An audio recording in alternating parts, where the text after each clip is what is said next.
Look, the corporate controlled media just can't say enough nice things about white people, even when they kill scores of American citizens. Listen to CNN, great example since we've been talking about them. The media has a massive racism problem, and they seem completely unaware of the double standard in their coverage.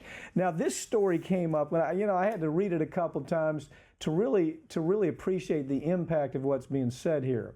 But Alternet carried this story, and they said basically that the media is far more generous to white killers than they are to black victims. Of course, we go back to Trayvon Martin. We can see that pretty clearly. What's your take on this story? Well, speaking of Trayvon Martin, somebody last week, after you had this Mark Condit, this young white guy sending all the bombs around Austin, Texas, the New York Times had a headline that said, Bomber was described as shy and nerdy and from a godly family.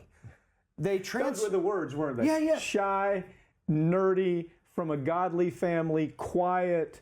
I wrote the words. It was almost like they were describing this childlike character who wasn't responsible for what he did. Right, and then somebody had taken that headline and or put it right next to a headline from the New York Times after Trayvon Martin was murdered that said Trayvon Martin had been suspended from school for marijuana. Yeah. I mean, you remember that. I mean, we were also in the media all the time, and they would stop at nothing. They would show these horrid pictures of Trayvon Martin trying to make him look like this criminal. A thug. When he was the one who was murdered, and now a white serial killer comes out and they say, well, poor guy, he had a close-knit family, he was homeschooled.